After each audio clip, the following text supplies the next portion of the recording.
আজকে কথা বলবো এই ড্রোনটা নিয়ে। এই ড্রোনের দামটা কত, ড্রোনের রেঞ্জ কত দূর, এই ড্রোনটা কত দূর যায়, অ্যালটিটিউড কত, এক কথায় এই ড্রোনটা ভূমি থেকে কত মিটার উপর পর্যন্ত যেতে পারে, আর ভিডিও কোয়ালিটিটা কেমন, যে ব্যাটারি লাইফটা কত, আর ড্রোনটা যদি নষ্ট হয়ে যায় সেক্ষেত্রে কি করব।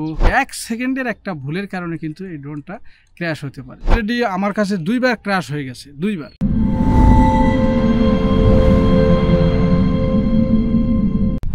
হ্যালো বন্ধুরা, আশা করি সবাই অনেক ভালো আছেন, আমরাও ভালো আছি। সম্প্রতি আমাদের দেশ দেখি ভিডিও ইউটিউব চ্যানেল এবং ফেসবুক পেজ খুব ভালো আগাচ্ছে। তার মধ্যে আমাদের ফেসবুক পেজটার 5000 ফলোয়ার পূর্ণ হয়ে গেছে মাত্র 70 দিন সময়ের মধ্যে। আপনারা অলরেডি অ্যানাউন্স পেয়ে গেছেন। তো আজকে কথা বলবো এই ড্রোনটা নিয়ে, কারণ বেশ কয়েকদিন থেকে আমি লক্ষ্য করতেছি যে আমাদের ফেসবুক পেজে, আমার মেসেঞ্জারে, আমার পার্সোনাল যে ফোন আছে সেই ফোন নাম্বারে অসংখ্য অনেকেই ফোন দিচ্ছেন।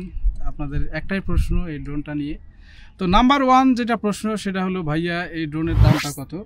নাম্বার 2 যেটা প্রশ্ন, ড্রোনের রেঞ্জ কত দূর, সেই ড্রোনটা কত দূর যায় এটা। আর নাম্বার 3 অ্যালটিটিউড কত, এক কথায় এই ড্রোনটা ভূমি থেকে কত মিটার উপর পর্যন্ত যেতে পারে এটা। আর আরেকটা প্রশ্ন সব থেকে গুরুত্বপূর্ণ, যে এই ড্রোনটার ভিডিও কোয়ালিটিটা কেমন। তারপরেই যেটা প্রশ্ন আসে যে ব্যাটারি লাইফটা কত। আসলে ড্রোনের আমরা সবাই জানি যে ড্রোনের কিন্তু ব্যাটারি লাইফ খুবই সেন্সিটিভ, খুব একটা বেশি লাইভ হয় না, বেশিক্ষণ চার্জ থাকে না। তো এটা একটা সবার গুরুত্বপূর্ণ জানার আগ্রহ। আর আরেকটা ব্যাপার যেটা বেশ কয়েকদিন থেকে প্রশ্নর মধ্যে এটাও প্রশ্ন আছে যে আসলে ভাইয়া আমার একটা ছোট পেজ, আমি কেবল পেজ ওপেন করছি, আমার কি ড্রোনটা কিনা প্রয়োজন না কি না, এই যে ব্যাপারগুলো। আর ড্রোনটা যদি নষ্ট হয়ে যায় সেক্ষেত্রে কি করব, কারণ ড্রোন খুবই সেন্সিটিভ, যে কোনো সময় ক্র্যাশ করতে পারে, যে কোনো সময় দুর্ঘটনা ঘটতে পারে। তো তার জন্য এটা কোথায় ঠিক করাবো, কিভাবে করাবো, এটা কি আদৌ কোনো ওয়ে আছে কি না, কারণ এত টাকার একটা জিনিস একটু ভুলের কারণে, 1 সেকেন্ডের একটা ভুলের কারণে কিন্তু এই ড্রোনটা ক্র্যাশ হতে পারে, একদম বরবাদ হয়ে যেতে পারে। তো ভাবলাম যে এই প্রশ্নগুলোর একদম স্বচ্ছ অ্যান্সার আপনাদেরকে দেওয়া উচিত। তো প্রথমেই যে আমাদের প্রশ্ন ছিল যে দাম কত। আমি এর আগেও একটা ভিডিও অলরেডি তৈরি করেছিলাম, আমার পেজে আপলোড দেওয়া আছে, ইউটিউব চ্যানেলেও আছে। এই ড্রোনটা 55,500 টাকা দিয়ে কিনছিলাম বসুন্ধরা শপিং কমপ্লেক্স থেকে। আপনারা অনলাইনে বা বিভিন্নভাবে যেখান থেকেই নেন দামটা প্রায় ওই রকমই। তো তারপরেই যেটা প্রশ্ন আসে ব্যাটারি লাইফটা কেমন। তো এই ড্রোনের ব্যাটারি লাইফটা মূলত আমরা 3টা ব্যাটারি, এটা যেহেতু কম্বো প্যাকটা নিয়েছি, আপনি চাইলে স্ট্যান্ডার্ড প্যাক নিতে পারেন, সেক্ষেত্রে একটা ব্যাটারি পাবেন। কিন্তু আমরা কম্বো প্যাকটা নিয়েছি কারণ আমাদের ব্যাটারি লাইফ একটু বেশি দরকার। আর একটা ব্যাটারি দিয়ে মাত্র 25 মিনিট ড্রোনটা ফ্লাই করা যায়। অনেকে হয়তো এখন একটু কনফিউজ হয়ে যাচ্ছেন যে মাত্র 25 মিনিট। জি বন্ধুরা, মাত্র 25 মিনিট একটা ব্যাটারি দিয়ে ফ্লাই করা যায়। আবার 20% যখনই হয়ে যাবে আপনাকে ড্রোনটা ফেরত নিয়ে আসতে হবে। সো আপনি 80% ব্যবহার করতে পারবেন, আর পরের 20% শুধু আপনার যে হোমে নিয়ে আসার জন্য 20% রাখতে হয়। সো মাত্র 80% দিয়ে আপনি ধরেন 20 মিনিটের মতো ড্রোনটা ইজিলি ফ্লাই করে আবার ফেরত নিয়ে আসতে পারেন। তো এই হলো একটা ব্যাপার। আর এরপরেই যেটা প্রশ্ন থাকে সেটা হলো যে রেঞ্জ কত দূর, এই ড্রোনটা কত কিলোমিটার পর্যন্ত যায়। যেহেতু এটা বেশি একটা দামি ড্রোন না, কম দামের মধ্যে সর্বোচ্চ বেস্ট ড্রোন যদি বলতে বলেন তাহলে আমি বলবো এটাই, যে বাংলাদেশে, আমাদের দেশে এখনও পর্যন্ত কম দামের মধ্যে সর্বোচ্চ সেরা কোয়ালিটি যদি পেতে চান তাহলে এই ড্রোনটাই হলো বেস্ট। তো এখন এই ড্রোনের রেঞ্জ কত দূর। আমি প্রায় এটা 3 মাস থেকে ব্যবহার করতেছি। এইটাকে সর্বোচ্চ আমি 3 কিলোমিটার নিয়ে গেছি, তারপরে আর নিয়ে যাই নাই আমি, যদিও কোম্পানি থেকে বলা আছে 10 কিলোমিটার পর্যন্ত নিতে পারবো। আর আমারও মনে হয়েছিল যে হ্যাঁ 10 কিলোমিটার এটা যাবে অনায়াসে, কারণ 3 কিলোমিটার 3.5 কিলোমিটার এই যে এরিয়ার ভিতরে আমরা যে উড়াইছি কোনো প্রকার সমস্যা পরিলক্ষিত হয় নাই। তো আর কিছু সমস্যা তো আছে, উড়ানোর সময় কিছু প্র্যাকটিক্যাল সমস্যা হবে, সেগুলো নিয়ে আমি পরে বলবো। আপনারা ভিডিওটা দেখতে থাকেন, আমি পরে সেই প্রশ্নগুলো অ্যান্সার দেব। তো তারপর যেটা প্রশ্ন, যে এটা অ্যালটিটিউডটা কত, ভূমি থেকে এটা কত মিটার উপর পর্যন্ত যেতে পারে। এটা একটা গুরুত্বপূর্ণ প্রশ্ন, কারণ ড্রোন শ্যুটটা মূলত, ড্রোনটা এই কারণে যে আমরা উপর থেকে যেন কোনো একটা জায়গায় গিয়ে ভালো করে শ্যুট নিতে পারি। তো সেক্ষেত্রে উচ্চতাটা আসলেই খুবই গুরুত্বপূর্ণ। আমরা এই ড্রোনটাকে, যদিও বলা আছে কোম্পানি 1000 মিটার, কিন্তু আমি ব্যক্তিগতভাবে এটা সর্বোচ্চ 500 মিটার পর্যন্ত নিয়ে গেছি। এবং খুব স্মুথলিভাবে 500 মিটার উপর থেকে এটা খুব শ্যুট নিচ্ছি, কোনো সমস্যা হয় নাই। যদিও 200-250 মিটারেই কিন্তু মেঘ থাকে, এই যে বর্ষাকাল এখন চলছে, 200-250 মিটার পার হলে মেঘ থাকে, এটা মেঘের উপরে গিয়েও খুব সুন্দরভাবে এটা ভিডিও করা যায়, কোনো সমস্যা নাই। তো এটাও প্রশ্ন ওকে যে কত দূর উচ্চতা পর্যন্ত নিতে পারি। ফোর্থ যেটা প্রশ্ন যে ভিডিও কোয়ালিটি কেমন, এই প্রশ্নটা কিন্তু খুবই গুরুত্বপূর্ণ। কারণ আপনি ধরেন যে 55,500 টাকা দিয়ে একটা ড্রোন নেবেন, যদি ভিডিও কোয়ালিটি ভালো না হয় তাহলে তো নিয়ে লাভ নাই। তো অলরেডি কিন্তু আপনারা যারা আমাদের পেজের ভিডিওগুলো দেখছেন তারা কিন্তু দেখে থাকবেন যে ভিডিও কোয়ালিটি কিন্তু মোটামুটি একদমই সন্তোষজনক। মাত্র 55,500 টাকাতে যে এরকম কোয়ালিটি পাওয়া যায় 4K, এটা আসলেই অবিশ্বাস্য। এবং এটার পিছনে একটু কাজ করতে হবে। এই ড্রোনটার একটা প্রবলেম হলো যে এই ভিডিওর ব্রাইটনেস কিছুটা কম আসে, এটা একটা মেজর প্রবলেম। আর কালারের হিউ কম, মানে কালারের উজ্জ্বলতাটা কিছুটা কম। সো আপনি যদি একটু হালকা পাতলা এডিটিং করতে জানেন তাহলে কিন্তু আপনি ওই কালারটাও একটু হিউটা বাড়ায় দিতে পারেন, ব্রাইটনেসটা একটু বাড়ায় দিতে পারেন, তাহলে কিন্তু কোয়ালিটি খুব ভালো হবে। এটা একটু পরে আপনারা এই ভিডিওতে দেখতে পারবেন, আমি কিছু র ফুটেজ এবং এডিট ফুটেজ দেব। তো এটা গেল।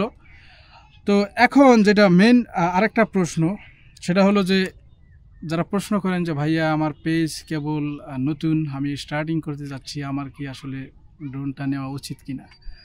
তো যদি আমার একদম অনেস্ট অপিনিয়ন চান তাহলে আমি বলবো যে একদমই শুরুতে ভাইয়া ড্রোন নেওয়ার কোনো প্রয়োজন নাই। কারণ ড্রোনটা এতটাই সেন্সিটিভ, আমি কয়েকটা এক্সাম্পল দিই তাহলে আপনারা বুঝতে পারবেন। যেমন এই ড্রোনটা অলরেডি আমার কাছে 2বার ক্র্যাশ হয়ে গেছে, 2বার। এটা ক্র্যাশ হওয়ার পর এই যে সামনে দেখেন যে গিম্বেলটা খুবই সেন্সিটিভ, এটা একটু আঘাতপ্রাপ্ত হলে এটা ভেঙে যায়, কোনো একটু গাছের সাথে লেগে গেল বা একটু পড়ে গেল যে। আর কিছু লাইভ যে ব্যাপার আমি বলি সেটা হলো যে ড্রোন উড়ানোর সময় কিছু টেকনিক্যাল সমস্যা ফেস করতে হয়, এটা নিয়ে আসলে একটা বিশদ ভিডিও বানানো উচিত। কিন্তু এই ভিডিওতে আমি আপনাদেরকে একটু কিছু সিমটম দিয়ে দিই। যেমন এই ড্রোনটা যখন ফ্লাই করলেন, এখান থেকে ফ্লাই করে আপনি 200 মিটার বা 300 মিটার একটু দূরত্বে পাঠালেন, দেখলেন যে হঠাৎ করে রিমোটের সাথে কানেকশন লস্ট হয়ে গেছে। এটা কিন্তু হতেই পারে। বা 200 মিটার তো দূরের কথা, আপনি যদি 50 মিটার দূরেও নিয়ে যান, সাপোজ একটা নদীর উপর আপনি নিয়ে গেলেন, হঠাৎ করে দেখবেন যে রিমোটের সাথে কানেকশন লস্ট হয়ে গেছে, সেক্ষেত্রে কি করবেন। তো এটা সিম্পল ইস্যু, যদি জানা থাকে তাহলে কোনো সমস্যা নাই, আবার জাস্ট কয়েক সেকেন্ডের মধ্যে আপনি রিকানেক্ট করতে পারেন রিমোটের মাধ্যমে। এটা একটা ব্যাপার। আরেকটা ব্যাপার হলো যে একটু দূরে পাঠালেন, রিমোটের সাথে কানেকশন লস্ট হয়ে গেছে, আবার কোনোভাবেই কানেকশন এস্টাবলিশড হচ্ছে না। যারা নতুন চিন্তায় পড়ে যায় কি করব কি না করব, চিন্তিত হওয়ার কোনো কারণ নাই, ধীরে ধীরে কিন্তু কানেকশনটা এস্টাবলিশ হবে। আর ড্রোনটা যেখানে গিয়ে থাকবে শেষ লোকেশন ওইখানে কিন্তু থাকবে, ও কিন্তু কোথাও কোনো সাইডেও যাবে না, কোথাও যাবে না। তো এটা একটা ব্যাপার। যে কোনো কারণে যে কোনো সময় কিন্তু ড্রোনটা দুর্ঘটনার কবলে পড়তে পারে।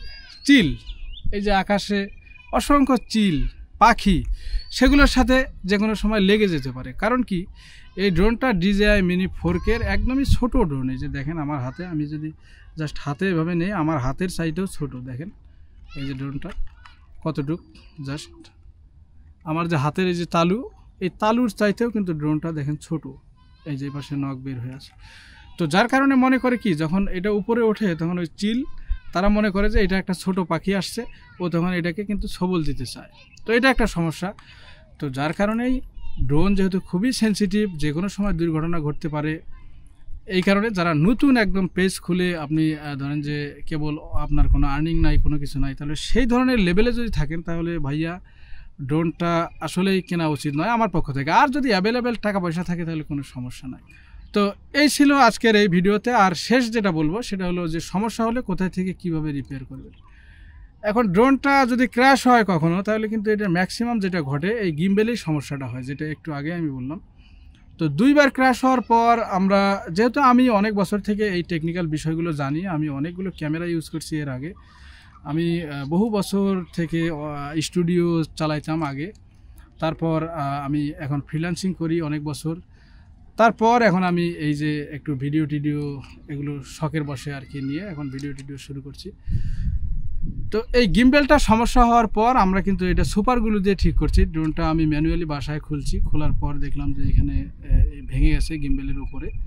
তো ওইটা জাস্ট সুপারগুলো দিয়ে ঠিক করছি। এরপর আবার যখন ক্র্যাশ করলো দেখলাম যে আরেকটা জায়গায় ভাঙছে, ওইটাও আবার সুপারগুলো দিয়ে ঠিক করছি। কিন্তু নতুন যদি হয়ে থাকেন আপনি, তাহলে কিন্তু আপনার জন্য কিন্তু ওই পরিস্থিতিটা খুবই ভয়ানক হতে পারে।